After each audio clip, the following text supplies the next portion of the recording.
రాజకీయంగా మీ జగన్ గారి మీద వ్యతిరేకత ఉంటే ఉన్నియండి. ఉమ్, మీరు కాంగ్రెస్ పార్టీ చీఫ్.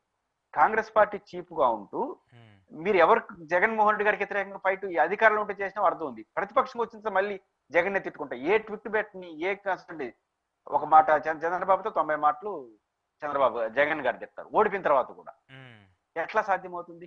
ఉమ్. కాబట్టి రెండో వైపు మీరు శర్మిల గారు చేస్తున్నటువంటి విమర్శలు ఒక పిసిసి సభ్యుడైనా సమర్థిస్తున్నాడా?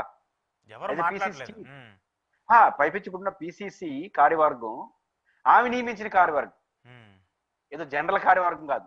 మీరు నియమించిన కార్యక్రమంలో 50, 60, 70% మీరు ఎవరు అనుకుంటే వాళ్ళు పెట్టారంట వాళ్ళ ప్రచారం ప్రకారం. కాంగ్రెస్ వాళ్ళు సహజంగా అట్లా జరుగుతుంది. పిసిసి చీఫ్ ఉన్న వాళ్ళు అనుకున్న అవుతుంది. మీరు సృష్టించినటువంటి కార్యవర్గంలో ఒక్కడంటే ఒక్కడు ప్రెస్ మీట్ పెట్టి మా శర్మిల చేస్తుంది న్యాయ పోరాటానికి మేము కూడా మద్దతు ఇస్తాం అని ఒక్కడు మాట్లాడలేదు. టీవీ డిబేట్లకు రాలేదు. జగన్మోహన్ వ్యతిరేకించే వాళ్ళు కూడా. అంటే ఎంత ఒంటరి అంటే కాంగ్రెస్ పార్టీలో ఒక అనుమానం వస్తుంది ఎవరికైనా, మరి పిసిసి అధ్యక్షురాలు చెప్పిన దాని కింద వాడు కూడా సమర్థించట్లేదని ఆ రకంగా కాంగ్రెస్ పార్టీలో ఒంటరైంది. కాబట్టి ఇంకోవైపు జగన్మోహన్ రెడ్డి గారు హర్యానా ఎన్నికల్లో మీకు సపోర్ట్ గా మాట్లాడినాడు, ఈవీఎంలకు సంబంధించి మాట్లాడుతున్నాడు.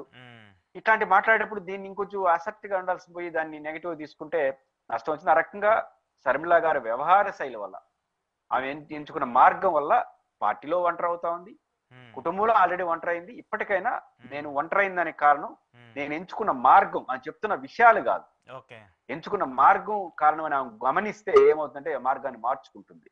మార్చుకుంటే మళ్ళీ మొదటి రోజున వస్తాయి, అది విషయం కాదు.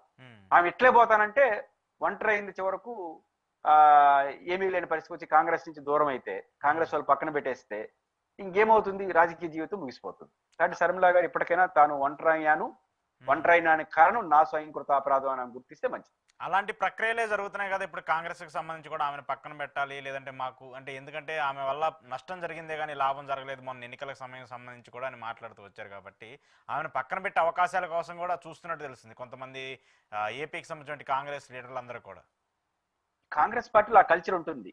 ఎప్పుడు కూడా ఎంత పెద్ద నాయకుడిని పెట్టి ఆయన పెట్టేసి నన్ను పెట్టండి అంటారు, బాగా చేసేవాడిని చెప్తారు. అలాంటిది ఇంత అవకాశాలు దొరికితే చెప్పకుండా ఉంటారా? కాబట్టి పిసిసి అధ్యక్షుడు వాదిస్తారు. ఇప్పుడు శైలజనాథ్ గారు ఎవరో వెళ్తారు అంటున్నారు, ఒకరిద్దరు ముగ్గురు వెళ్ళనేయండి. ఎవరైతే కాంగ్రెస్ లోనే ఉంటూ పిసిసి అధ్యక్ష పదవి ఆశిస్తారు కదా, వాళ్ళందరూ కంప్లైంట్ చేస్తారు ఈ వాళ్ళు వెళ్ళేది ఏ కోసం వెళ్ళొచ్చు, ఈ వ్యవహార శైలి వల్ల వీళ్ళందరూ వెళ్ళిపోతున్నారు, రేపు అందరూ వెళ్ళిపోతారు మార్చండి. వాళ్ళు అప్పుడు స్టార్ట్ చేస్తారు, ఇప్పుడే స్టార్ట్ చేయరు. ఒకరిద్దరు వెళ్ళిన తర్వాత ఈ వ్యవహార శైలి వల్ల వెళ్తారని కాంగ్రెస్ కల్చర్ ఇది ఉంది. మనం బాగా పనిచేసిన రాజశేఖర రెడ్డి గారిని తప్పించమన్న పార్టీ అది. అట్లాంటి శ్రేణులు ఉంటారు. అలాంటిది ఇన్ని డిఫికల్టీస్ ఉన్నప్పుడు ఏరా రాళ్ళు వేస్తారు. అదట్టు లడ్డులాగా అవకాశాలు దొరికినాయి.